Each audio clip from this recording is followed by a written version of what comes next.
could to help him. That might sound selfish in my way, that I helped him for myself, so where if he did drink himself to death, I could say I helped him the best I can. I know that sounds selfish, but it helped get me through because see, as his after mom, that's why I burying it's just people. Some people would look at you like, well, how can you just keep doing this?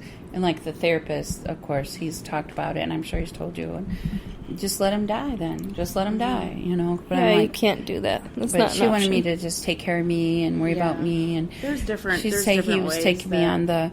She'd always use the roller coaster and how it's a cycle, and you know he's taking you on that roller coaster ride with him. And you know you're going on the ups and going on the downs. But that's kind of later, part of being a mom. I might have said that on a podcast before. Is that you know, yeah, because I'm the mom. He didn't take me. I jumped on that roller coaster. When you see your child in your brain equals 3-year-old, you don't ever get over them. In your mind, they're always going to be your baby. Yeah. Even if he was 70 and I was 90. You know what I mean? And moms out there, I'm sure, definitely, and you guys know what I mean, but so when I saw that roller coaster take off with him, I ran like hell and grabbed onto that thing. It's like, somebody slow this ride down. My kid's on here. Would come back down the bottom. I think we're going to be able to get off. And you know what I mean? Then it takes off again, and hell no, I'm not excuse me. Heck no.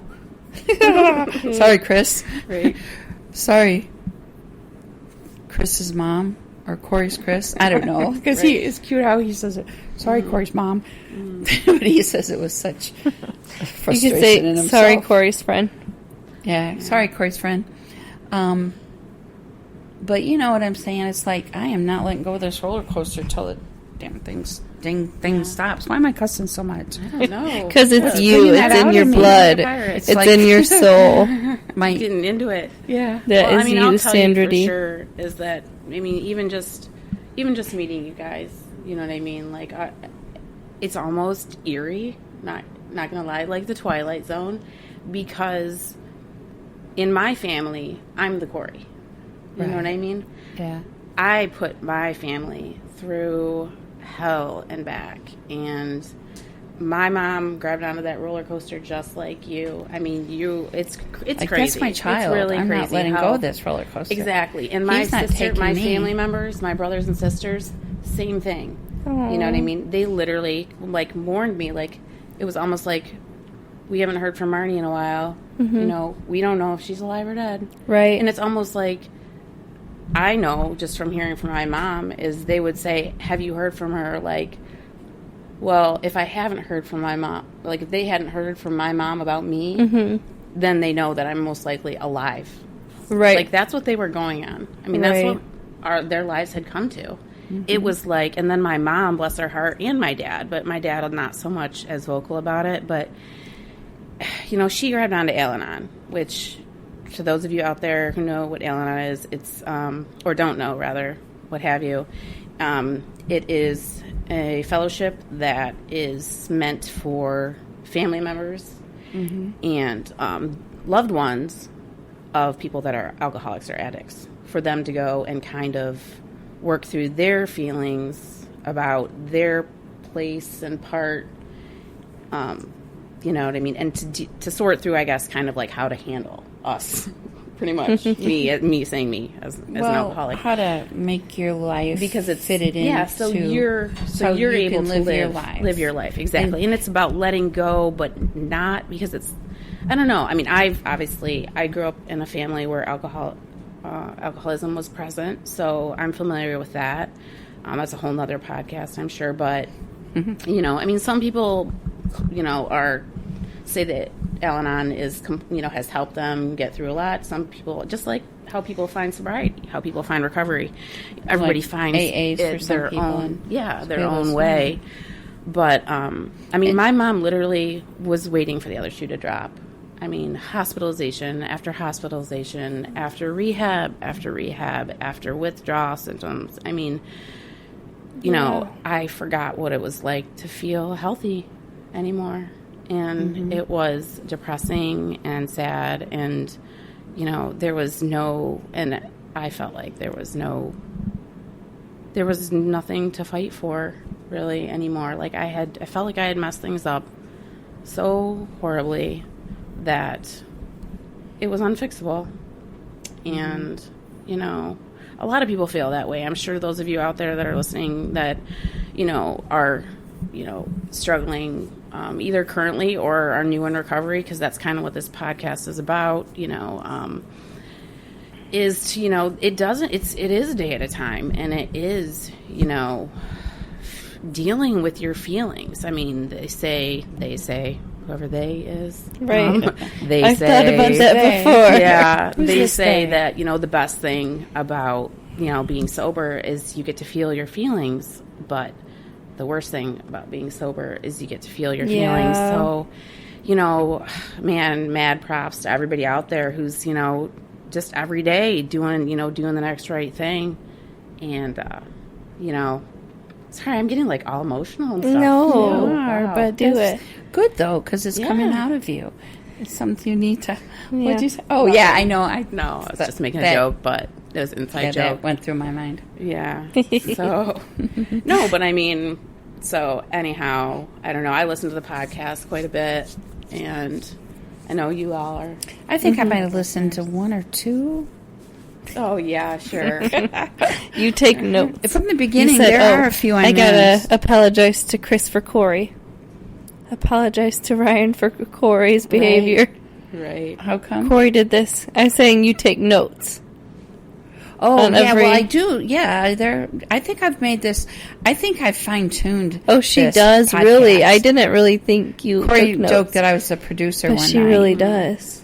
But sort of, because I've critiqued him. Goodness. You should do it this way. You should do it that way. But then he does it that way, and then all of a sudden it's. How does he He's go? like, What's thinks Corey's thing? How does he do it? His voice is. See, there you go. That's what you sound like, Corey. That's what it is. Just so you know.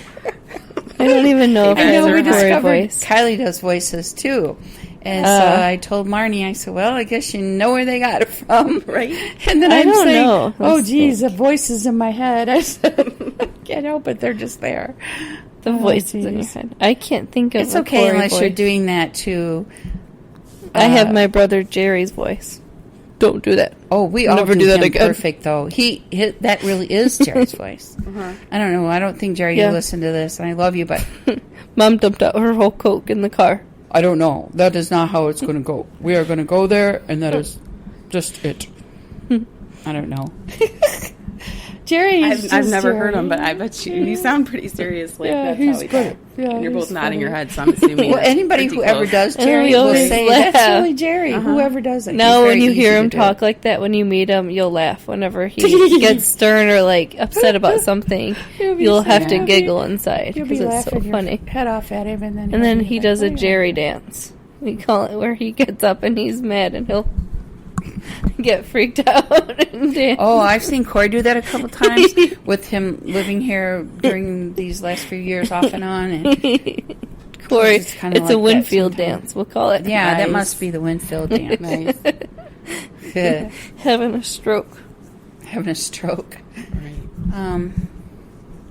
So I mean, That's like cool. some more. How are you feeling about him being? Because I'm curious, you know, as because like I said, I didn't know him, you know, before, and you know, he's told me a lot about his past is a lot like mine. You know, everybody's is different, but and he's shared like a lot of his struggles and so on. But I mean, to be able to celebrate your son and your brother, Yeah. you know, like that, like seeing them. You know, I mean, I don't know. I have nothing to compare it to, so I'm guessing just like, doesn't it just like make you like so? Are we allowed Is to it grateful? say about March 1st? Oh, I don't know. If you want us to I don't know. talk about that, did you just pause it? No. Oh, okay. Do you want me to? No. Okay. It's okay. I just won't. But that has me worried a little bit because I knew that was like a safety net for me. Does that make sense? Mm-hmm. Him being in the safe houses. Listen to me. Uh-huh. The sober living houses. Right.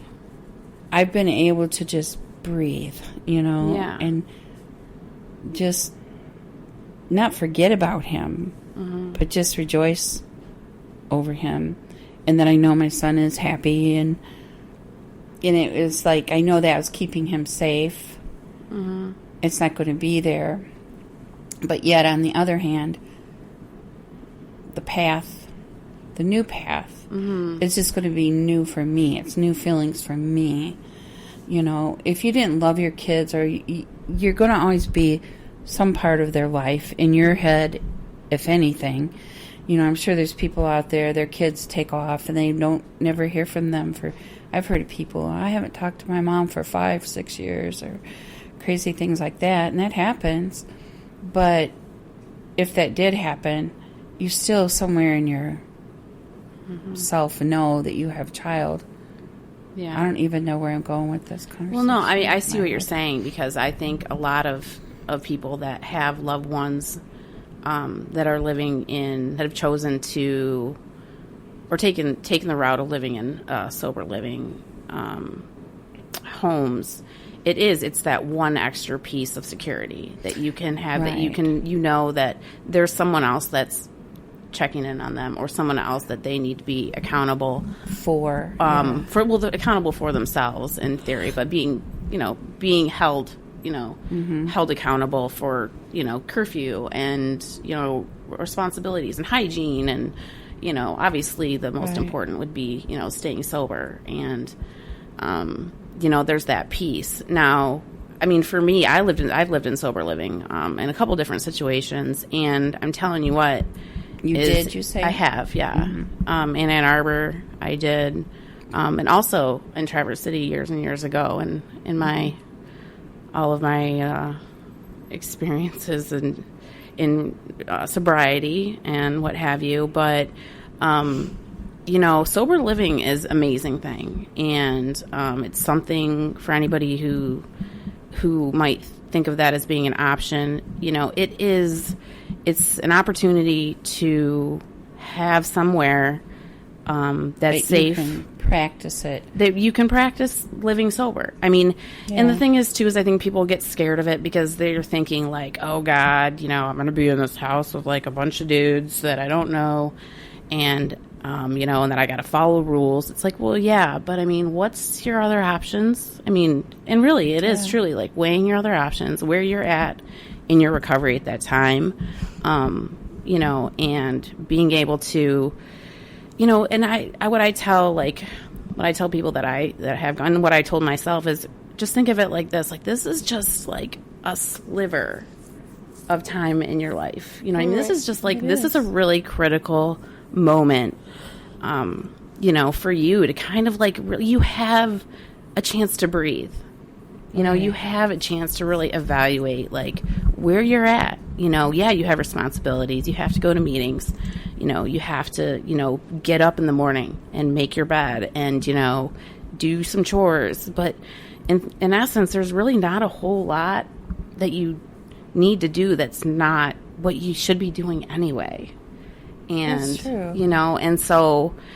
It's just, like I said, it's just a point in time. It's just a little, and in the whole scheme of things, really. I mean, I keep thinking of all the years of agony, or homelessness even, you know what I mean? Right. Or terrible living environments. Mm-hmm. And you put that into comparison to what, hey, I got a roof over my head, I'm going to have, I'm not going to go hungry, I'm safe. It's like, and it's just it's a stepping stone.